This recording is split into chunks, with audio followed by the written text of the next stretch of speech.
Have you ever had to punch a baby to save 5 other babies in your tabletop role-playing game? Well, today we're going to be talking about moral dilemmas and how to introduce them. Stay tuned. Welcome to Dungeon Brew.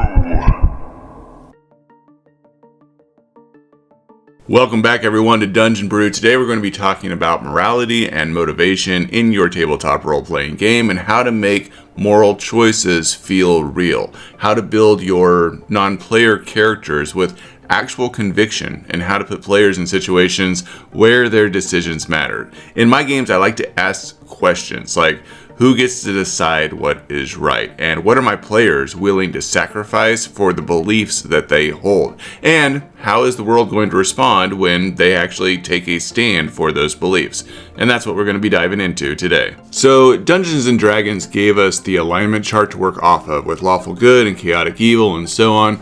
But while that serves as a great baseline to kind of function off of, real morality doesn't really work like that. Some people just aren't walking spreadsheets of ethical behavior. Morality is about reasoning and justification and conflicting obligations, and philosophers have been fighting over this for centuries. And I really like to capture that within the games that I play about how there are dominant schools of thought, but they sway and they move depending on what situations players find themselves in. So just a few schools of thoughts that are kind of out there right now. There's Kantian ethics, which is deontology. This is where morality comes from duty. You do what's right, no matter the consequences. If lying is wrong, it's wrong, even if it saves a life. And sometimes we see players take on that type of belief system. There's also utilitarianism or consequentialism, where the ends justifies the means. So if sacrificing one person saves 10 or punching one baby saves 5, then it's worth it in the end.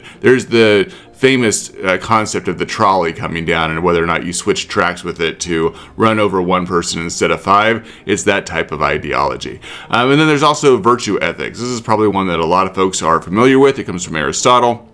And it talks about how morality isn't just about rules, but it's about character. So a good person cultivates wisdom and courage and justice over time, and they essentially advance their moral status based on what they experience in life and their application to that experience. And then there's moral relativism, the one that I'm personally the biggest fan of, where morality kind of depends on your culture and your circumstance, and what you might find to be honorable in one society might be actually disgraceful in another. And I'm not saying that you have to have your characters or your player characters pick up a specific type of theology to function from in the course of your game, but recognizing that there's a wide variety of factors that impact how we behave morally. And this is where things can get really interesting in a game, especially when you're looking at your NPCs as well, and you recognize that they may engage with players differently based on what their own ontology is.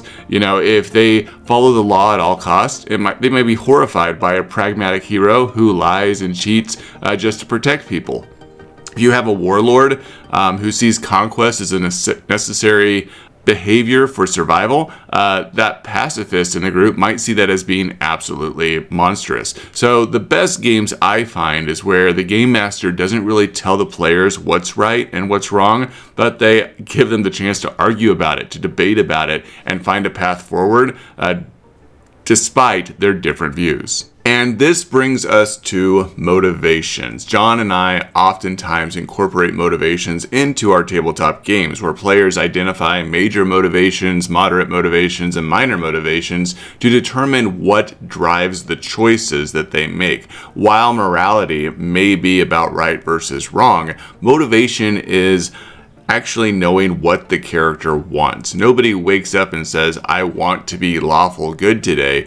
They wake up with goals and fears and grudges that they carry with them that drive their behavior in some way, shape, or form. And there are intrinsic motivations and extrinsic motivations where there's things internally that you're driven by, like those fears and those grudges that you hold. And then there's, of course, external things that might be in the realm of rewards of some type that they may be getting that drives them to take particular actions. So some classic motivations that your players may choose is power, where they're looking for control or influence or dominion. This isn't always a bad motivation. Sometimes power actually has good connotation in order to have more decision-making power in a continent or a country or a region or a faction or what have you. There's also greed, where you're looking at wealth or resources or hoarding. There's survival, where maybe they are motivated by self-preservation or just avoiding danger in general.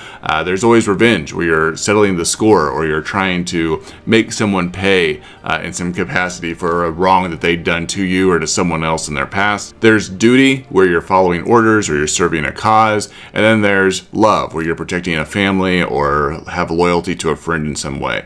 The truth of it is, though, is that most characters, whether you're looking at your PCs or your NPCs, are a mix of motivations. We are a mix of motivations. So you might have a knight who's fighting for honor, but he also craves fame. You might have a rogue that is a thief, but they are only trying to provide for their sick sibling. When you have motivations that actually clash within your game, that's when you get real conflict. And that's why this is such an important thing to consider when you're developing your quests and your storylines for your players to follow through, is what conflicting motivations are you providing for them that give memorable moments, because that conflict that you create is what is going to drive the story forward. I want to reiterate that a real moral dilemma isn't doing a good thing versus a bad thing. It is setting up a situation where you have two values that collide with each other, and the players have to decide which one matters more. So here's some setups that you might introduce into your game that really work. One, there is the no-win situation. Do you save the town or save your best friend? One choice serves the many, the other one serves personal loyalty. Then there's the necessary evil. Do you torture a prisoner for crucial information, or do you let them go, which means that innocent people might die?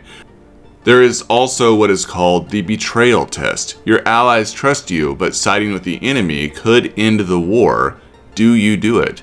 Then there's one called the moral line, where you take the motivation that's been identified and you see what the player will be willing to do to achieve it. So what are you willing to do for power? Would you use necromancy to save a life, knowing that it's forbidden? These types of choices change your game. If a player spares the villain, then the villain should come back later. If they betray an ally, that should cost them in some way. The best moral dilemmas make the players sit there, argue at the table, because they know that the choice they make is going to change the trajectory of the game. I kind of touched on this earlier, but it's also important to make sure that your NPCs have their own moral code and they are responsive to the choices that the players make in regards to whether or not it aligns with their personal morality. So you may have a soldier that is glad that they saved these innocent people, but they don't appreciate them breaking laws to accomplish it. And so they're like, yeah, it's awesome, but there's still consequences to your actions. You might have a crime lord that respects that the players are ruthless, but may not like their definition of being heroes and finds that is incongruent with how he feels about their behavior and doesn't want to ally with them because of this facade that they're putting on. You might have a priest that struggles with whether the players are truly good, if they're cutting corners to get results, or they're going against some tenet of the faith in order to achieve those same results. Overall, your non-player characters are there to kind of be a sounding board to judge the players based on their own values. If the town sees the players as being ruthless mercenaries, they shouldn't be welcoming them in as heroes no matter what it is that they accomplish. If they're seen as soft-hearted idealists, then criminals may try to take advantage of them. Your world has to remember what the players do, and the NPCs should respond to them accordingly. My final thoughts on this topic is to allow for gray areas to exist and actually be very comfortable with gray areas. Don't label things as right or wrong or good or bad. You can have NPCs that feel that way within your world. In fact, you might have a priest tell your players that the actions they're engaging in are bad, and then the king tell them that they are good. In fact, I find it helpful to have NPCs with conflicting ideas about what is moral or immoral, and then the players have options of who they want to gravitate towards because that exists within the world. But your ethical conflicts should always present hard choices and real consequences to the players for making those choices. So let me know down in the comments, what is the hardest moral choice that your players had to face in a game that you ran or a game that you were playing in. And in the meantime, hit that subscribe button, hit the like, hit the bell, and go check out our Patreon where we have resources for game masters like you. Dungeon